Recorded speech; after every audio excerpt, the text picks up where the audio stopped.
Hello, good morning students. कैसे हैं? Are you fine?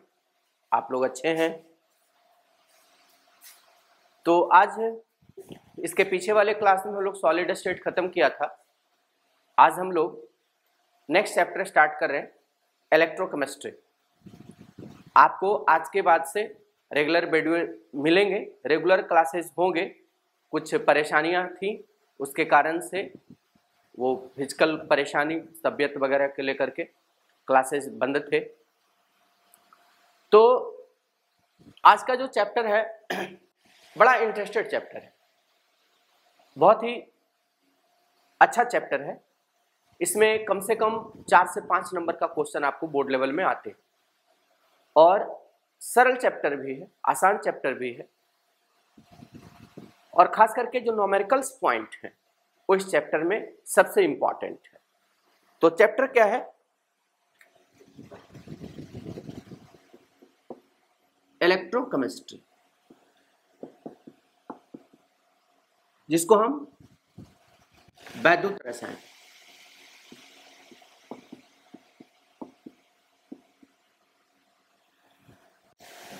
है ना। इस चैप्टर को अगर मुख्य रूप से देखा जाए तो इस चैप्टर में जितने भी टॉपिक्स हैं उसमें सेल का अध्ययन करना है, बैटरी का अध्ययन करना है। अगर इस चैप्टर को हम नाम चेंज करके सेल कर दें तो कोई अतिशयोक्ति नहीं होगा, मतलब कोई गलत नहीं होगा। तो इलेक्ट्रोकेमिस्ट्री चैप्टर हम लोग स्टार्ट किए हैं। बड़ा ही इंटरेस्टेड टॉपिक है, गौर कीजिएगा। सबसे पहला क्वेश्चन यही है कि इलेक्ट्रोकेमिस्ट्री में पढ़ना क्या है। तो ध्यान दीजिए, इलेक्ट्रो जो बना है वो इलेक्ट्रिक से। इलेक्ट्रिक मतलब क्या होता है? विद्युत होता है। और केमिस्ट्री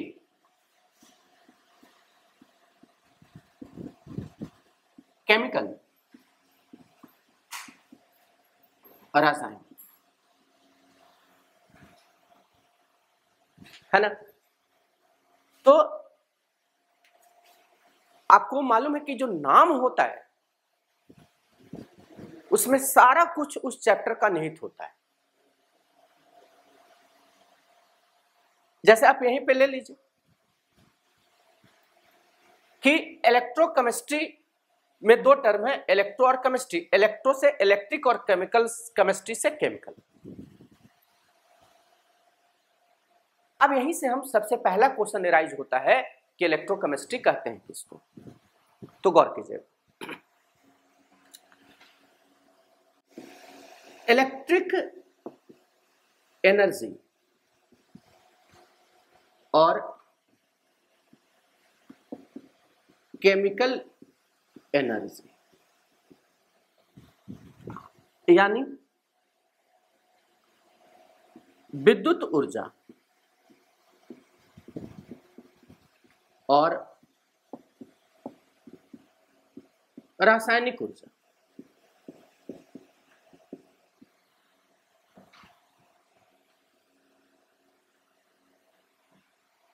इस साइन को, इस चिन्ह को जरा केयर कीजिएगा। चैप्टर का नाम इलेक्ट्रोकेमिस्ट्री, यहीं से क्वेश्चन, सबसे पहला क्वेश्चन ही है कि इलेक्ट्रोकेमिस्ट्री क्या है। तो इलेक्ट्रोकेमिस्ट्री जो नाम है उसी में छुपा हुआ इसका answer. Electro, electric, chemistry, chemical. तो इलेक्ट्रिक एनर्जी और केमिकल एनर्जी, ये चिन्ह क्या बताता है कि इलेक्ट्रिक एनर्जी से केमिकल एनर्जी और केमिकल एनर्जी से इलेक्ट्रिक एनर्जी। यही रसायन इलेक्ट्रोकेमिस्ट्री का परिभाषा है। इसको विशेष समझाने का प्रयास करते हैं। पहले इसका क्वेश्चन का आंसर लिख लेते हैं। इसको आप लिख लीजिए। लिख लिया? तो ध्यान दीजिए,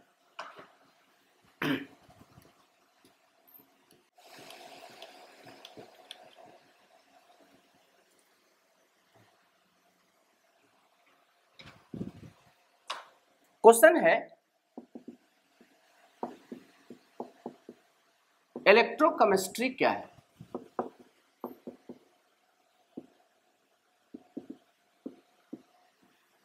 ध्यान दीजिए, आंसर रसायन लिखते चलिए, शास्त्र की वह विशेष शाखा जिसमें विद्युत ऊर्जा एवं रासायनिक ऊर्जा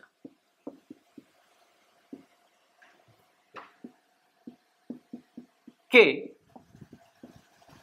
अंतःपरिवर्तन का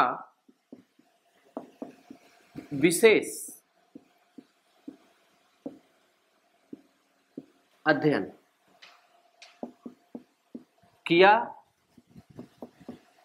जाता है। वैद्युत रसायन या विद्युत रसायन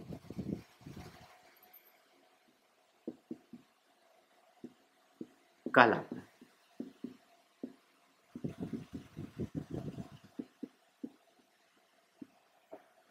ठीक है, इलेक्ट्रोकेमिस्ट्री क्या है? तो रसायन शास्त्र की वह विशेष शाखा जिसमें विद्युत ऊर्जा एवं रासायनिक ऊर्जा के अंतःपरिवर्तन का। अब इस चीज को जरा सा समझते हैं। आप को पहले ही बताया है कि इस पूरे चैप्टर में किसी भी बात को समझना है तो आप उसके लिए उदाहरण के रूप में क्या रख दीजिए? Battery, cell. समझ रहे बात को? तो आपके घर में इन्वर्टर का बैटरी लगा है, तो इन्वर्टर वाले बैटरी को आप जब यूज करते हैं तो यूज करने के पहले क्या करते हैं? उसको चार्ज करते हैं, यानी आप उसमें क्या देते हैं? करंट देते हैं, यानी कि विद्युत ऊर्जा देते हैं।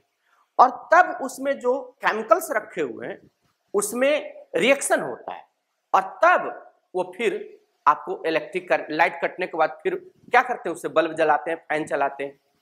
तो पहले क्या दिया? इलेक्ट्रिक करंट दिया, उसके अंदर क्या हुआ? केमिकल रिएक्शन हुआ। केमिकल रिएक्शन से क्या हुआ? विद्युत की एनर्जी जो है, उस विद्युत ऊर्जा जो उसमें निश्चित हुआ, माने चेंज हुआ, परिवर्तित हुआ और फिर हमको बल्ब जलाने का काम किया। तो पहले आप क्या दिए? इलेक्ट्रिक करंट यानी विद्युत ऊर्जा। तो विद्युत ऊर्जा किसमें परिवर्तित हुआ? रासायनिक ऊर्जा में परिवर्तित हुआ। और फिर रासायनिक ऊर्जा किसमें परिवर्तित हुआ? विद्युत ऊर्जा में परिवर्तित हुआ। तब ना बल्ब जलाते हैं। फिर पहले उसको चार्ज किए, चार्ज करने से फिर उसमें जो केमिकल रिएक्शन हुए और फिर उसको हम फिर से विद्युत ऊर्जा में चेंज कर दिए। तो विद्युत ऊर्जा रासायनिक ऊर्जा में और रासायनिक ऊर्जा फिर किस में? विद्युत ऊर्जा। अब आपके मोबाइल का जो बैटरी है देख लीजिए आप, उसको पहले क्या करते हैं? बिना चार्ज किए चलता है क्या? नहीं। तो पहले आप उसमें विद्युत धारा देते हैं, विद्युत ऊर्जा देते हैं और तब उसमें जो केमिकल्स हैं वो केमिकल आपको क्या होता है? रिएक्शन करके उसमें विद्युत जो धारा दी उसमें केमिकल जो है केमिकल ऊर्जा सन्निहित होता है, संग्रहित होता है और फिर वो विद्युत धारा में फिर आपका मोबाइल काम करता है। तो विद्युत देना, विद्युत धारा, विद्युत ऊर्जा किसमें? केमिकल ऊर्जा में, रासायनिक ऊर्जा में, और रासायनिक ऊर्जा फिर किसमें? विद्युत ऊर्जा में परिवर्तित होता है। आप जैसे देख लीजिए जो आपके टॉर्च का बैटरी है, तो टॉर्च का बैटरी उसमें क्या है? केमिकल्स हैं, तो केमिकल ऊर्जा उसमें निहित है। आप जब उसको स्विच को देते हैं, टॉर्च के स्विच को आप जब दबाते हैं तो वो केमिकल एनर्जी किसमें चेंज हो जाता है? विद्युत एनर्जी।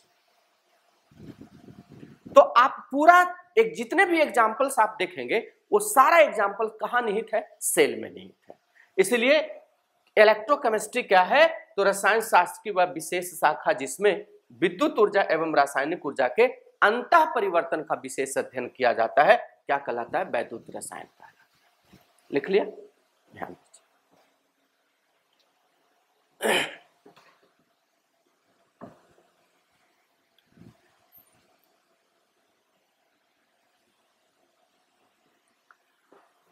अब ध्यान दीजिएगा, अब हम लोग इस चैप्टर में कुछ ऐसे इंपॉर्टेंट बात को जानेंगे जिसकी जरूरत हमें बार बार आए। तो सबसे पहला क्वेश्चन एक और है, इलेक्ट्रोकेमिकल रिएक्शन क्या है? आंसर, इलेक्ट्रोकेमिकल रिएक्शन, जरा गौर कीजिएगा, सोडियम क्लोरीन से रिएक्शन किया, NaCl बनाया। समझिएगा बात को, सोडियम क्लोरीन से रिएक्शन किया, NaCl बनाया। आप इसके लिए इसको क्या करते हैं? गर्म करते हैं। जब तक गर्म नहीं करेंगे रिएक्शन नहीं हो। तो क्या इस रिएक्शन को संपन्न करने के लिए कौन सा ऊर्जा दिया? ताप उष्मा ऊर्जा दिया कि विद्युत ऊर्जा दिया? नहीं, उष्मा ऊर्जा दिया। तो क्या यह रिएक्शन विद्युत ऊर्जा से संपन्न हुआ? नहीं, ताप ऊर्जा से संपन्न। तो यह रिएक्शन, यह रासायनिक अभिक्रिया है, लेकिन विद्युत रासायनिक अभिक्रिया नहीं है। इसको हिंदी में क्या कहेंगे? विद्युत रासायनिक समीकरण। तो केमिकल रिएक्शन संपन्न हो किससे? विद्युत के द्वारा, इलेक्ट्रिक करंट के द्वारा। आप घर के इन्वर्टर वाले जो बैटरी लगी है उसमें रिएक्शन होता है कब? आप बैटरी को गर्म करते हैं तब, कि इलेक्ट्रिक करंट देते हैं तब? बोलिए, इलेक्ट्रिक करंट देने से संपन्न होता है। यानी वैसा केमिकल रिएक्शन जो इलेक्ट्रिक करंट के द्वारा, विद्युत धारा के द्वारा संपन्न होता है, वैसे केमिकल रिएक्शन को क्या कहते हैं? Electrochemical reaction. नाम से स्पष्ट है, केमिकल रिएक्शन किसके द्वारा? इलेक्ट्रिक के द्वारा। तो ध्यान दीजिए, वैसा केमिकल रिएक्शन जो विद्युत धारा के द्वारा संपन्न होता है,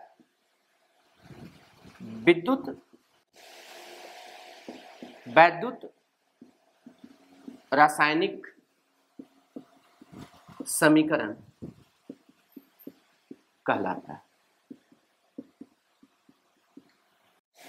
ठीक है, पहला क्वेश्चन, चैप्टर का नाम इलेक्ट्रोकेमिस्ट्री क्या है? तो जिसमें इलेक्ट्रिक एनर्जी माने विद्युत ऊर्जा और रासायनिक ऊर्जा दोनों के अंतः परिवर्तन का अध्ययन किया जाता है, वैसे रसायन शास्त्र की विशेष शाखा को क्या कहते हैं? वैद्युत रसायन कहते हैं। अब हम पढ़ रहे हैं कि वैद्युत रसायन के अंतर्गत जो छोटी छोटी बातें हमेशा यूज में आएगा, आज उसका हम अध्ययन कर रहे हैं।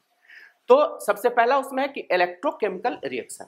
नाम से स्पष्ट है कि केमिकल रिएक्शन वैसा केमिकल रिएक्शन जो किसके द्वारा? इलेक्ट्रिक करंट के द्वारा संपन्न होता है। किसके द्वारा?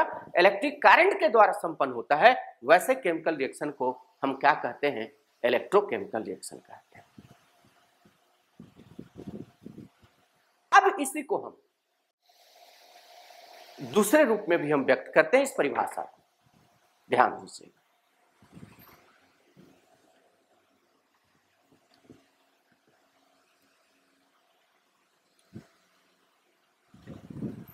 या वैसा रासायनिक समीकरण जिसके प्रतिकारक या प्रतिफल में इलेक्ट्रॉन यानी आयन उपस्थित होता है। वैद्युत रासायनिक समीकरण कहलाता है। आप Na+Cl2 में NaCl इसको क्या किए हैं, गर्म किए हैं। कहीं आपको आयन या इलेक्ट्रॉन नजर आ रहा है? नहीं। तो ये क्या हुआ, केमिकल रिएक्शन हुआ। अगर इलेक्ट्रॉन या आयन नजर आ जाए रिएक्शन में, तो वो रिएक्शन केवल रासायनिक अभिक्रिया नहीं, वैद्युत रासायनिक अभिक्रिया कहलाएगा। कैसे, जरा देखते हैं। ZnSO4 एक्वस, एक्वस माने जलीय, माने जिंक सल्फेट का जलीय घोल में हम इलेक्ट्रिक करंट, विद्युत की धारा प्रवाहित करें। अभी अभी बताया था ना कि वैसा केमिकल रिएक्शन जो कैसे संपन्न हो, इलेक्ट्रिक करंट से संपन्न, वैसे केमिकल रिएक्शन को इलेक्ट्रोकेमिकल रिएक्शन कहते हैं। तो इलेक्ट्रिक करंट प्रवाहित करेंगे तो Zn+2 SO4-2। गौर कीजिए। तो इस केमिकल रिएक्शन को संपन्न होने के लिए क्या दिए हैं, इलेक्ट्रिक करंट। और इलेक्ट्रिक करंट देने से देखिए Zn+ में और SO4- में अपघटित हुआ।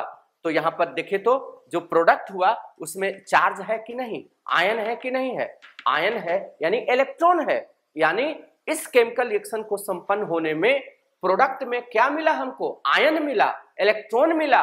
और ये किसके कारण, इलेक्ट्रिक करंट के कारण। इसलिए यह रिएक्शन केवल रासायनिक अभिक्रिया नहीं बल्कि वैद्युत रासायनिक अभिक्रिया कहलाए। कोई दिक्कत, लिख लीजिए इसको।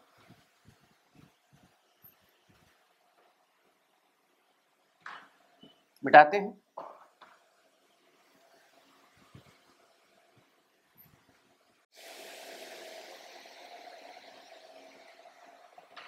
और तब आता है इलेक्ट्रोलाइटिक, या ऐसा इलेक्ट्रोड।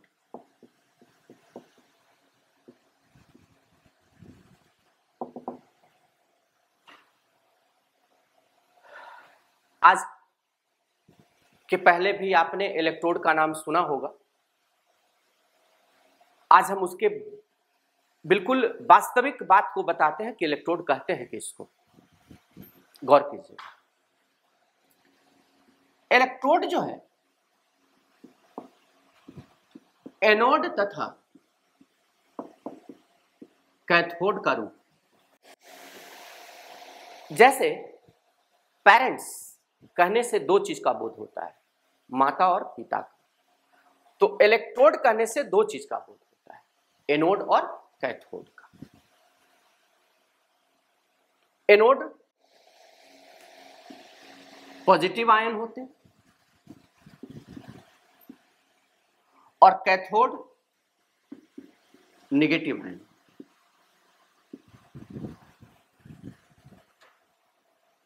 एनोड पॉजिटिव को कहते हैं और कैथोड नेगेटिव को कहते हैं। ये एनोड और कैथोड, पॉजिटिव और नेगेटिव से एनोड और कैथोड का पूरा कॉन्सेप्ट क्लियर नहीं होता है। पॉजिटिव धनात्मक और ऋणात्मक कहने से एनोड का पूरा कॉन्सेप्ट और कैथोड का और इलेक्ट्रोड का पूरा कॉन्सेप्ट क्लियर नहीं होता है। पॉजिटिव और नेगेटिव को एनोड और कैथोड क्यों कहते हैं, इस चीज को जरा गौर कीजिएगा।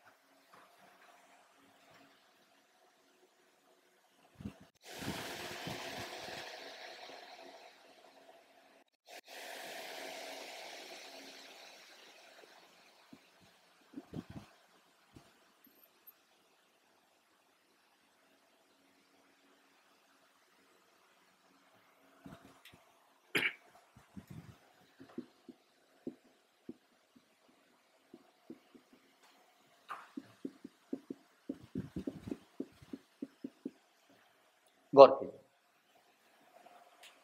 ये है जिंक रॉड और ये है जिंक सल्फेट एक्वस, मतलब जलीय।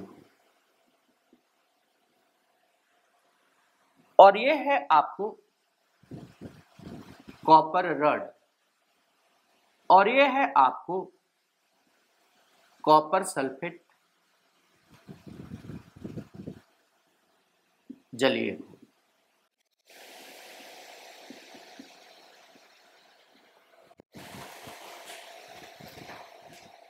इलेक्ट्रोड में दो शब्द है, एनोड और कैथोड। एनोड पॉजिटिव को और कैथोड निगेटिव को कहा है। समझ रहे हैं बात को? तो हमने बताया कि एनोड पॉजिटिव और कैथोड निगेटिव कहने से सिर्फ एनोड और कैथोड का कॉन्सेप्ट क्लियर नहीं होता है।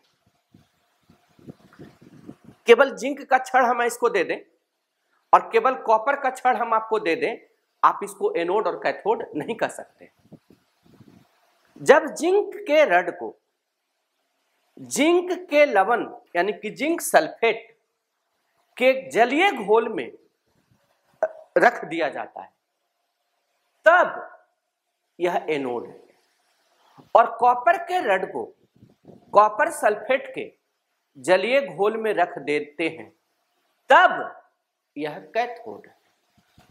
अकेला जिंक रड और अकेला कॉपर रड को हम कैथोड और एनोड नहीं कर सकते। जब धातु को उस धातु के लवण के जलीय घोल में रख दिया जाता है, तब वह इलेक्ट्रोड का काम करता है। ये बात दिमाग में रखिएगा। तो हम जिंक रड को कब एनोड कहेंगे और कॉपर रड को कब कैथोड कहेंगे?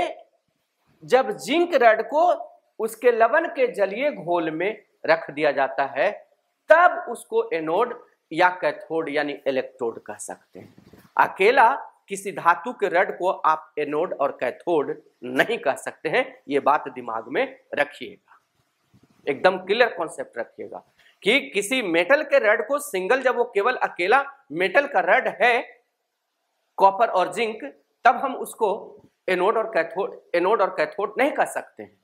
कब एनोड और कैथोड कहेंगे? जब वह मेटल का रड वो अपने मेटल के लवण के जलीय घोल में रख दिया गया है। तो यहां पर अगर जिंक को जिंक सल्फेट के जलीय घोल में रख दिए हैं, तब ये एनोड है। कॉपर को कॉपर सल्फेट के जलीय घोल में रख देंगे, तब यह कैथोड है। कॉपर के अलावा कोई एल्युमिनियम है तो एल्युमिनियम का जलीय घोल, एल्युमिनियम के लवण का जलीय घोल, तो एल्युमिनियम है तो एल्युमिनियम के क्लोराइड AlCl3 के जलीय घोल में जब रखेंगे, तब एल्युमिनियम इलेक्ट्रोड का काम करेगा। सिल्वर को सिल्वर क्लोराइड के जलीय घोल में रख देंगे, तब सिल्वर इलेक्ट्रोड का काम करेगा। समझिएगा बात को। तो इलेक्ट्रोड में कितने टर्म है? दो टर्म, एनोड और कैथोड। एनोड को हम पॉजिटिव और कैथोड को हम निगेटिव। ये एनोड और कैथोड कब उसका नाम दिया जाता है? जब उस धातु को धातु के लवण के उसी धातु के लवण के जलीय घोल में रखा जाता है, तब उसका नाम एनोड और कैथोड रखते हैं। ये बात दिमाग में रखिएगा, लिख लीजिए इसको।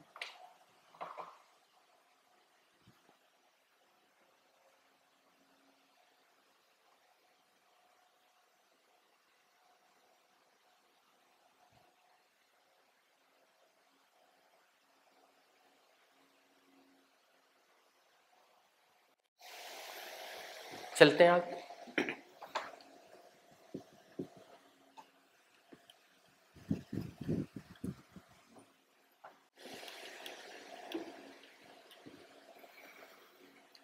अब हम लोग अपने चैप्टर के मूल बिंदु पे आते हैं। आप चैप्टर का नाम क्या पढ़ रहे हो? वैद्युत रसायन।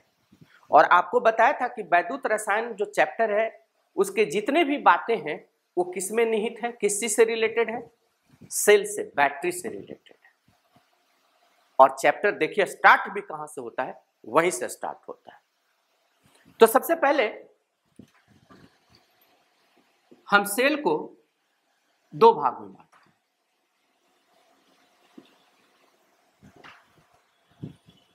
ध्यान दीजिएगा,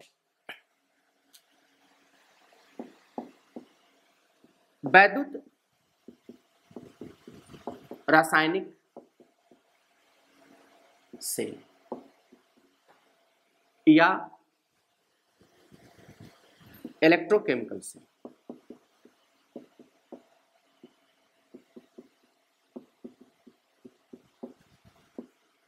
या गैल्वेनिक सेल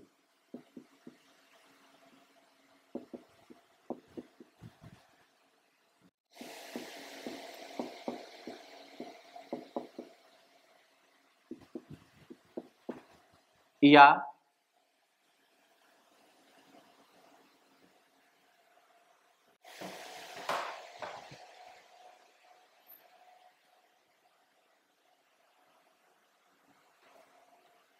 वोल्टीय सेल।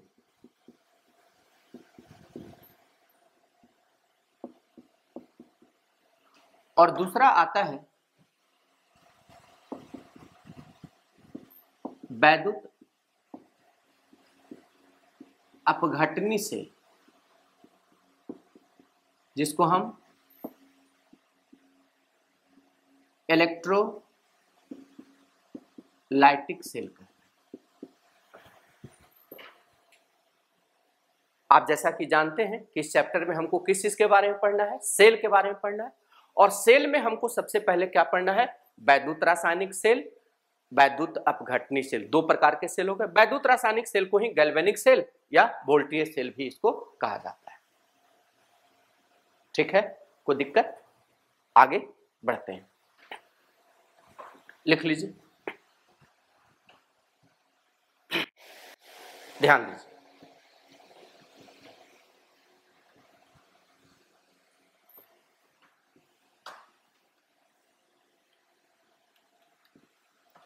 तो इसमें सबसे पहला क्वेश्चन आता है,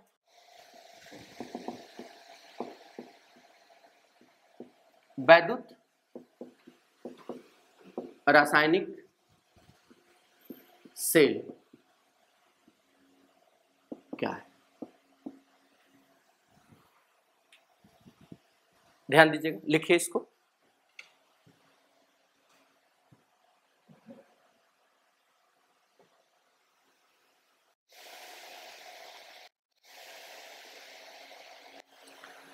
तो ध्यान दीजिए, आपने क्या पढ़ा है डिफिनीशन कि वैसा परिभाषा है वैद्युत रसायन का कि जिसमें इलेक्ट्रिक एनर्जी यानी वैद्युत ऊर्जा रासायनिक ऊर्जा में और रासायनिक ऊर्जा वैद्युत ऊर्जा अंतः परिवर्तित होते हैं।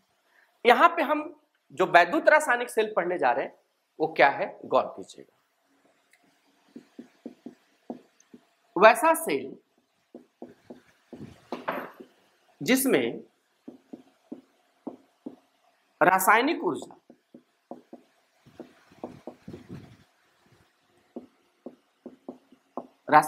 ऊर्जा विद्युत ऊर्जा में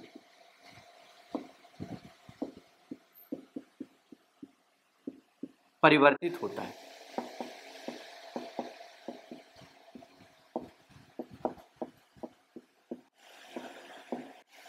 वैद्युत रासायनिक सेल कहलाता है।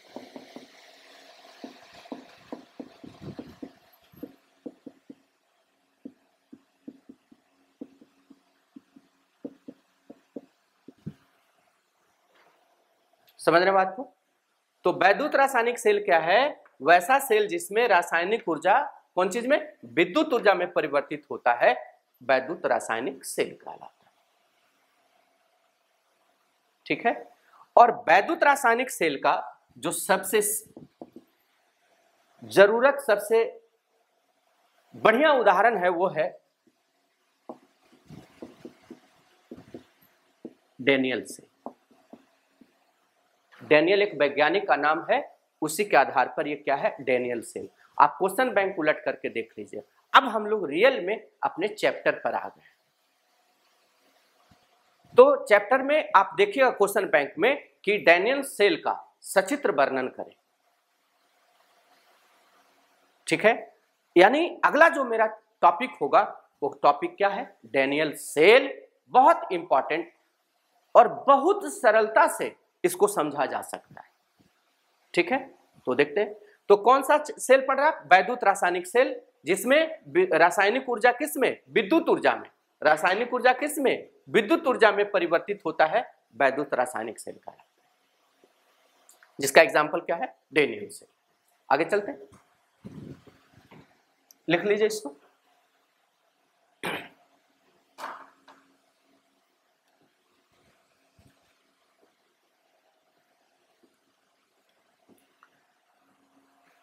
तो क्वेश्चन है,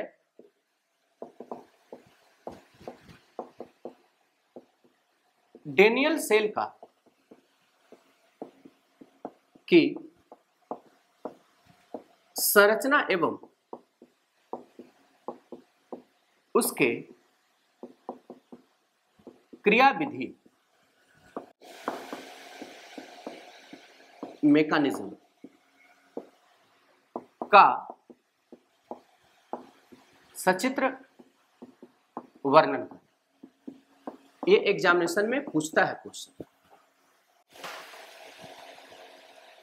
यहीं से आपका समझ लीजिए मुख्य रूप से चैप्टर स्टार्ट होता है।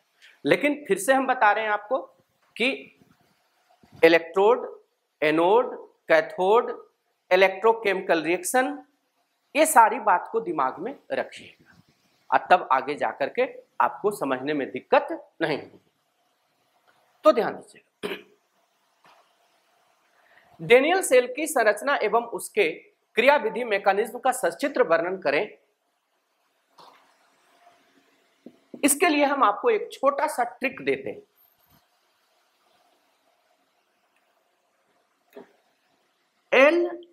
LOAN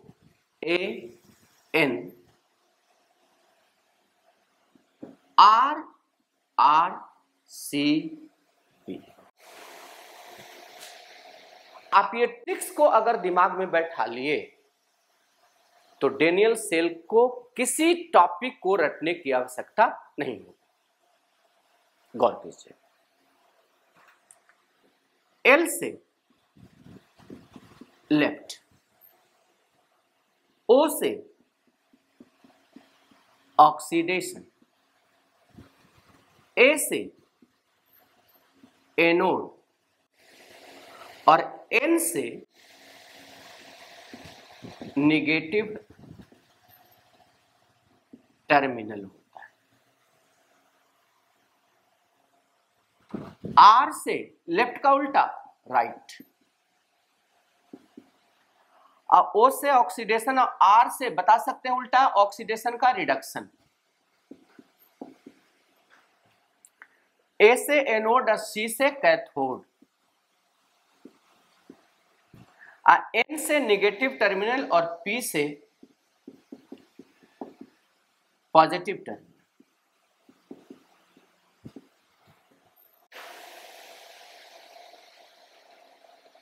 अगर डेनियल सेल की संरचना को और एक इसके मैकेनिज्म को समझना है तो ये बात दिमाग में रखिएगा। ठीक है, इसको लिख लीजिए और इसके विशेष क्लास को हम नेक्स्ट क्लास में देंगे।